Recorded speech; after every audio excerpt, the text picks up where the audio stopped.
Welcome to the deep dive. So let's be honest, walking down a U.S. grocery aisle, trying to figure out a food label, it can feel, well, like trying to read another language sometimes. It really can. And it turns out you're definitely not alone. Yeah. Something like over 90% of Americans admit they struggle with at least, some part of those labels. Mm-hmm. And when you think about how vital gut health is, I mean, not just for digestion, but for our immune system, even our mood, understanding what we're actually eating is, well, it's just incredibly important. Absolutely. It links to so much. So today, we're basically arming you with the tools to crack that code. That's exactly the plan. Today, we're taking a deep dive into decoding U.S. food labels, specifically thinking about your gut health. Yep. Our mission, it's pretty simple. To help you feel confident looking at any food label in an American store, understanding what's likely good for your gut and what might not be, all based on the FDA guidelines. Imagine just walking into the store and knowing you're making choices that support your well-being. From the inside out, that's the goal. That's it. And to guide us through this sometimes very confusing world of nutrition info, we're thrilled to have our expert back. A registered dietitian specializing in gut health, fantastic at making complex labels seem, well, actually straightforward. Welcome back. It's really wonderful to be back. Thanks for having me. Great to have you. So for everyone listening, can you maybe break down the absolute must-know info the FDA requires on these labels and anything recent we should know about, updates? Absolutely. So the FDA mandates several key things. You'll always see the serving size right up top. That's crucial. Right. Then calories. After that, you get the macronutrients. Total fat, cholesterol, sodium, total carbs, protein. Okay. Then below that, some key micronutrients like vitamin D, calcium, iron, potassium. Now, for gut health specifically, you really want to zoom in on dietary fiber and total sugars. Mm-hmm. And really importantly, that separate line for added sugars, that was a big change, very helpful. Yeah, this seemed like a big deal when it came out. It was. And a couple of recent things to note. The FDA has finalized an updated definition for the healthy claim you see on some packages. Oh, right. Companies have a while to implement that, though, until early 2028. And there's also a proposed rule for front-of-package labeling, putting some key nutrition info right on the front. Well, that would be useful, like stars or traffic lights. Potentially something like that. It's still proposed, Yeah. but it could make quick comparisons much, much easier if it goes through. Okay, those front-of-package labels sound like they could be a real game changer. Let's zoom in on serving size, though. It seems so basic, but why is it so critical when we're thinking gut health? I know I've definitely, just glanced at the numbers without really processing the serving size. Oh, you are definitely not alone there. It happens all the time. Serving size is, well, it's foundational. Everything else, the calories, the fiber, the sugar, it all relates back to that specific amount. Right. The trap is so many packages contain multiple servings. Mm-hmm. Yeah. That bag of chips example. Exactly. So you might finish the whole bag thinking, oh, 15 grams of sugar, not too bad. But if the label says that's for 3 servings... Oops. You've actually had 45 grams. Precisely. And that's huge when we talk fiber and sugar. You might see, say, 3 grams of fiber and think, great. But if the serving size is tiny, like half a cup, and you eat 2 cups... You're getting more, but maybe not realizing how much sugar came along with it if you weren't paying attention to that multiplication too. Exactly. It cuts both ways. You might underestimate fiber or, more often, underestimate sugar and calories. The good news is the FDA has been updating serving sizes to reflect how people actually eat. Oh, good. And we're seeing more dual column labels now, too. They show the info per serving and per container. That helps a lot. That dual column thing sounds like a massive win for clarity. Yeah. Okay, so once we've mentally registered the serving size, what are the absolute key things on that nutrition panel to zero in on for gut health? Okay, so after serving size, your eyes should probably go straight to the carbohydrate section. You'll see total carbohydrate. Underneath that, you'll find dietary fiber and total sugars. And then that all-important added sugars line. Right. Fiber good, added sugars. Less good. That's the core message for gut health, pretty much. We want to champion foods rich in dietary fiber. Think of fiber as like the preferred fuel for your good gut bacteria. Okay. At the same time, be mindful of total sugars, but be especially vigilant about keeping those added sugars low. It's kind of shocking. The average American consumes about 17 teaspoons of added sugar daily. Wow, 17. Yeah. It's way over the recommendation, which is less than 10% of your total calories. And all that extra sugar, it can really mess with your gut balance, feeding the less helpful bacteria, maybe promoting inflammation.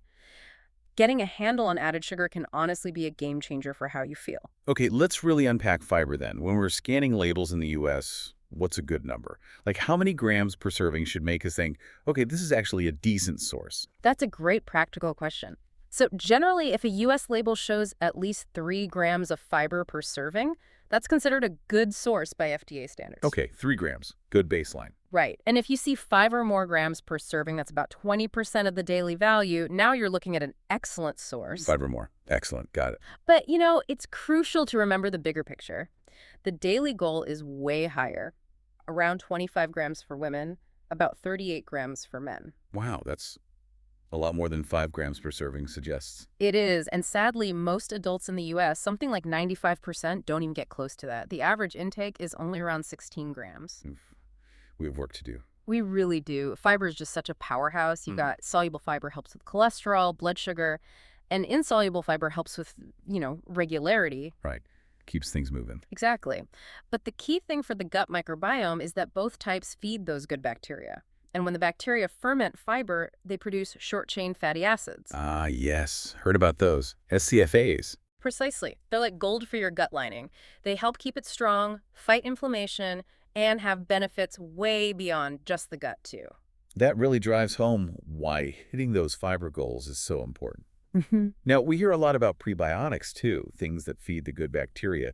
Are those listed clearly on U.S. labels? It feels like that word prebiotic is everywhere now. That's a common point of confusion. You usually won't see the word prebiotic splashed across the nutrition facts panel itself. Ah, okay. However, the FDA does allow certain specific types of non-digestible carbohydrates, which function as prebiotics, to be counted toward the dietary fiber total, as long as they've shown health benefits. So they're hidden within the fiber number sometimes. Kind of. You need to look at the ingredients list to spot them. Think things like inulin, chicory root fiber, Mm. maybe FOS, which is fructooligosaccharides, or GOS, galactoglycosaccharides. Okay, those sound familiar from some gut health products. Exactly. Also, some types of resistant starch, like high amylose starch, sometimes labeled RS2. These are specific fibers that are particularly good at feeding your beneficial microbes. So check the ingredients for things like inulin or chicory root and know they're boosting that fiber number and acting as prebiotics. You got it. It's about knowing those specific ingredient names. They're doing good work for your gut, even if the front label doesn't shout prebiotic. That's really helpful. Okay, what about fats? We see total fat, saturated fat, trans fat. Do these play a big role in gut health specifically? Well, the connection isn't quite as direct as with fiber or sugar, but the type of fat definitely matters for overall health, and that influences your gut environment indirectly. Okay. Generally, aiming for more unsaturated fats, monounsaturated, polyunsaturated, and limiting saturated fats is better for overall well-being. This usually creates a healthier internal environment, which benefits the gut too. So healthier fats, healthier body, happier gut by extension. Pretty much, yes. Some research does suggest that very high intakes of certain saturated fats might negatively alter the gut microbiome balance, and artificial trans fats. Those are a definite avoid. The FDA determined they're not generally recognized as safe, so you shouldn't find partially hydrogenated oils and ingredients anymore. Shouldn't, but maybe still double check the ingredients list just in case. Always a good idea to double check that list, but focusing on healthy fats helps reduce overall inflammation in the body, and that's definitely a positive for your gut. Okay, so we've covered the main nutrition facts panel, but you mentioned the ingredients list is also super important, especially for the gut. Why is that list so key? It seems like just a long list of words sometimes. Oh, the ingredients list is where the real detective work happens. It tells you exactly what's in the food, in order by weight, most abundant first. Okay, order matters. Critically, for gut health, this list reveals the true nature of the food. For instance, with bread or crackers, seeing whole grain or whole wheat as ingredient number 1. That's a great sign for fiber. Versus enriched flour. Exactly. Enriched flour means it's been processed, stripped of some fiber and nutrients, and then had some vitamins added back. Whole grain is generally better. Also a shorter list.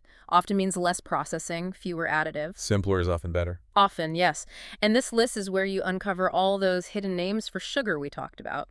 Plus, you can identify artificial sweeteners, emulsifiers, other additives that some people might be sensitive to. It gives you the full picture. Right. Let's zero in on those hidden sugars. Okay. What are some common code names on U.S. ingredient lists? Besides just sugar. It really does feel like they try to hide it sometimes. It can feel that way. Manufacturers use a whole arsenal of aliases. Yeah. Definitely watch for anything ending in O's: sucrose, glucose, fructose, dextrose, maltose, lactose, all forms of sugar. Okay. The Ozace family. Then you have all the syrups. High fructose corn syrup, or HFCS, is a big one. Corn syrup solids, maple syrup, brown rice syrup, agave nectar, even fruit juice concentrate. Sounds healthy, but it's concentrated sugar. All right. Agave, maple. Yeah. People think they're natural, but still count as added sugar. Yeah. Absolutely. They contribute to that added sugars line. Other disguises include maltodextrin, very common molasses, cane juice, evaporated cane juice, fruit nectar. Wow. That's a lot to remember. It is. The key is just scanning the list, Yep. recognizing these names, and seeing how high up they appear. The higher they are, the more sugar is in there. And remember, your gut microbiome generally prefers less of this added stuff. That's a very useful list. Yeah. Okay. Besides sugars, are there specific additives we should be particularly wary of for gut health? There's always buzz about certain ingredients. Yeah, this is definitely an area of active research, but there are a few types of additives that raise potential concerns for some people's gut health. Like what? Well, first, artificial sweeteners. Names like aspartame, sucralose, saccharin, acesulfame potassium, or ACE-K. Right, the diet soda staples. Exactly. Some studies suggest they might alter gut bacteria balance and possibly affect how we handle glucose. But honestly, responses seem to vary a lot between people, and we need more long-term human data. Okay, so potential impact, but still being studied. What else? Another group is emulsifiers. These are used to mix ingredients that normally wouldn't, like oil and water, and improve texture. Common ones are polysorbate 80, carboxymethylcellulose CMC, and carrageenan. See those a lot in processed foods. You do. And some studies, mainly in animals so far, suggest they could potentially disrupt the gut's protective mucus layer and alter the microbiome, maybe promoting inflammation. Animal studies. Yeah. So, again, needs more human research, but something to be aware of. Exactly. Lecithin is another emulsifier, but it's generally thought to be less problematic. Okay. Anything else on the additive watch list? Maybe sugar alcohols, things like erythritol, xylitol, sorbitol, mannitol. You find them in sugar-free gum, candies, some keto products. Right, the ones that can sometimes cause digestive issues. Yes, precisely. Because they aren't fully absorbed, they can ferment in the large intestine, which for some people, especially in larger amounts, can lead to bloating, gas, and discomfort. It really depends on your individual tolerance. Good to know. So it sounds like paying attention to how you feel after eating foods with these is key. Absolutely. Personal tolerance varies quite a bit. Okay, so when we're actually in the grocery store navigating the aisles, are there particular types of food where we should be extra careful, like put our label reading detective hats on extra tight? Definitely. I'd say highly processed and especially ultra-processed foods warrant the most scrutiny. These are often the ones with super long ingredient lists full of things you don't recognize. Like packaged snacks, ready meals. Exactly. Sugary drinks, processed meats, many baked goods. They tend to be high in added sugars, unhealthy fats, sodium additives, and usually low in fiber and nutrients. The nutritional opposites of what we want for gut health. Pretty much. And it's kind of staggering. Studies show these ultra-processed foods make up over half the calories for U.S. adults, even more for kids. Wow, over half. That's huge. It is, and that kind of diet is linked to less diverse gut microbiomes, higher risk of chronic diseases. It's a pattern worth trying to shift away from. Okay, so besides just ultra-processed, can you give some specific examples? Foods where the label really tells a story. Sure. Let's take yogurts. Some are fantastic look for live and active cultures for probiotics. Right. But many, especially flavored ones, are loaded with added sugar. You're often way better off getting plain yogurt and adding your own fruit. Some of those fruit on the bottom types can have as much sugar as a dessert. Good point. Check the added sugar on yogurt. What else? Breakfast cereals. A classic minefield. So many are high sugar, low fiber. Aim for 100% whole grain first on the list. Look for at least 5 grams of fiber if possible, and try to keep added sugar under, say, 5 or 6 grams per serving. Okay, whole grain first, 5G fiber, under 6G sugar. Got it. Snack bars and granola bars, too. Marketed as healthy, but often just candy bars in disguise. Lots of sugar, lots of additives. Look for bars with recognizable whole food ingredients, nuts, seeds. Check the fiber, check the sugar. Read the whole label, not just the front. Always. And don't forget sauces and dressings. Hidden sources of sugar, sodium, unhealthy fats. The serving sizes can be tiny, like 1 or 2 tablespoons, so check that carefully and scan the ingredients. You might be surprised what's in your favorite salad dressing. Definitely guilty of using more than 2 tablespoons of dressing. Okay, this has been incredibly insightful. So just to quickly recap the big takeaways for everyone listening who wants to use labels to help their gut. Yeah, let's summarize. First, always check that serving size. It frames everything else. Crucial first step. Then prioritize dietary fiber. Aim for at least 3 grams, ideally 5 or more per serving. Make fiber your friend. Be super mindful of sugars, both total but especially added sugars. Less is definitely better for the gut. Keep that added sugar low. Read the ingredients list. Look for hidden sugars. Make sure whole grains are first for grain products. And spot those artificial sweeteners and emulsifiers we talked about. Use it like your cheat sheet. And finally, be cautious with ultra-processed foods. Try to lean towards whole, minimally processed options more often. These little steps can add up, right? Absolutely. They make a huge difference over time for your gut health and just how you feel overall. So what's some practical advice? How can people start applying this without feeling totally overwhelmed? My best advice is start small and be consistent.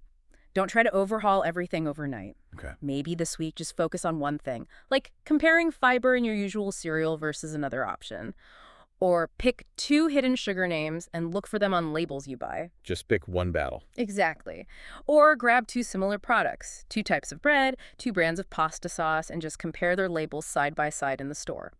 You'll learn a lot just from that comparison.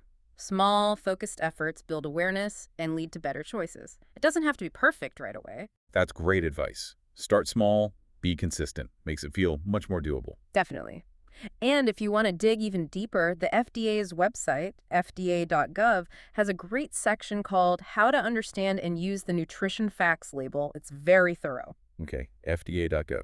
Good resource. Also, the American Diabetes Association, diabetes.org, has good, clear info on label reading. And the Academy of Nutrition and Dietetics at eatright.org is always a reliable source for evidence-based, healthy eating advice. Excellent resources. Thanks for sharing those. My pleasure. And make sure you tune in next time for our next deep dive. We'll be exploring the power of fermented foods for a healthy gut.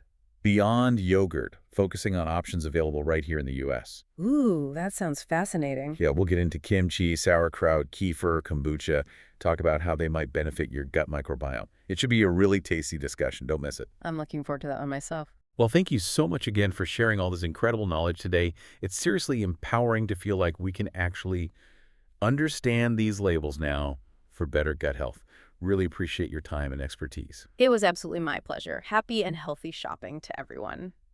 And to all of you listening, thanks for joining us for this deep dive into U.S. food labels. We'll catch you next time with more insights for a healthier gut.